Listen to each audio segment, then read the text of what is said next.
పహల్గామ్ దాడి ఘటన ఆపరేషన్ సింధూర్ తర్వాత పాక్ను అన్ని విధాలుగా ఏకాకిని చేసేలా ఇండియా డిప్లొమాటిక్ వార్కు తెరలేపింది. టెర్రరిజాన్ని పెంచి పోషిస్తున్న పాక్ తీరుకు వ్యతిరేకంగా పలు దేశాల మద్దతును కూడగట్టేందుకు బయలుదేరుతున్నారు అఖిలపక్ష ఎంపీ బృందాలు.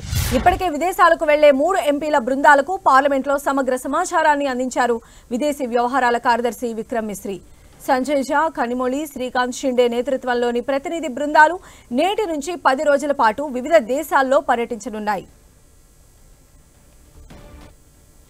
సంజయ్ కుమార్ ఝా నేతృత్వంలో 8 మంది సభ్యుల బృందం ఇండోనేషియా, మలేషియా, కొరియా, జపాన్, సింగపూర్లో పర్యటించనుంది. కనిమొళి, కరుణానిధి నేతృత్వంలోని 8 మంది సభ్యుల బృందం స్పెయిన్, గ్రీస్, స్లోవేనియా, సాల్వియా, రష్యాలో పర్యటించబోతోంది. ఏక్నాథ్ షిండే నేతృత్వంలోని 8 మంది సభ్యుల బృందం యుఏఈ, లైబీరియా, కాంగో, సియర్రాలో పర్యటించనుంది. పాకిస్తాన్ పైన దౌత్య యుద్ధానికి అఖిలపక్ష ఎంపీలు సిద్ధమవుతున్నారు. వివిధ పార్టీలకు చెందిన ఎంపీలు, మాజీ ఎంపీలతో కూడుకున్న 7 బృందాలను ఏర్పాటు చేయగా వాటిలో 3 బృందాలతో విదేశీ వ్యవహారాల కార్యదర్శి విక్రమ్ మిశ్రీ భేటీ అయి పలు అంశాలను వివరించారు. అంతర్జాతీయ స్థాయిలో పాకిస్తాన్ను ఎలా దెబ్బ కొట్టాలనే అంశంపై మిశ్రీ వివరించారు. పాకిస్తాన్ ప్రేరేపిత ఉగ్రవాదంపై భారత్ ఎంచుకున్న బలమైన విధానాన్ని ప్రపంచ దేశాలకు వివరించేందుకు ఎలాంటి వ్యూహం అనుసరించాలో వివరించారు. మరిన్ని అప్డేట్స్ మా ప్రతినిధి గోపిని అడిగి తెలుసుకుందాం. గోపికృష్ణ,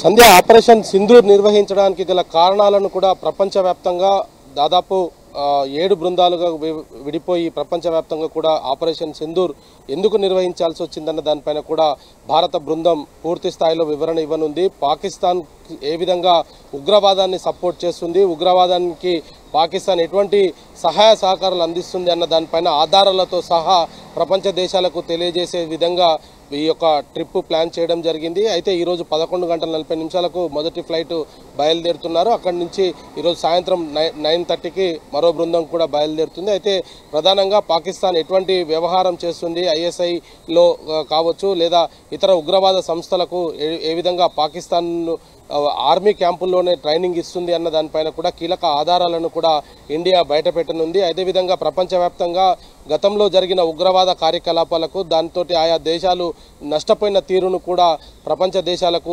వివరించనున్నారు. అయితే దీని ద్వారా పాకిస్తాన్ని మరింత దౌత్యపరంగా ఇబ్బంది పెట్టొచ్చన్న ఆలోచనతో భారత ప్రభుత్వం అయితే ఈ యొక్క ఆపరేషన్ సింధూర్కు సంబంధించిన వ్యవహారంలో వివరించింది. అయితే ప్రధానంగా చూసుకుంటే ఈ ఉగ్రవాదం పైన జీరో టాలరెన్స్ అనేది కూడా ఆపరేషన్ సింధూర్ను పాకిస్తాన్ పౌరులను కాకుండా ఉగ్రవాద స్థావరాలనే లక్ష్యంగా చేసుకొని దాడులు భారత్ చేసింది అనేది కూడా చెప్పదలుచుకున్నారు. అదేవిధంగా పాకిస్తాన్ ఉగ్రవాద లింకులు 26 మంది పర్యాటకులను బలికొన్న తర్వాత పాకిస్తాన్ మద్దతు గల గ్రూపులు TRFకు దాన్ని అనుసంధించే ఆధారాలు కూడా ఎంపీలకు ఇవ్వడం జరిగింది. అదేవిధంగా భారతదేశము బాధ్యతాయుతంగా ఏ విధంగా ఈ యొక్క ఆపరేషన్ సింధూర్ నిర్వహించడం జరిగింది, పాకిస్తాన్కు సంబంధించిన సాధారణ పౌరులను ఎవరిని కూడా లక్ష్యంగా చేసుకొని భారత్ దాడులు జరపలేదు. కేవలం ఉగ్ర స్థావరాలను, ఉగ్రవాదులకు సహాయం చేసే ప్లేసులను మాత్రమే భారత్ ధ్వంసం చేసింది అనేది కూడా ఆధారాలతో సహా ఇవ్వనుంది. అదేవిధంగా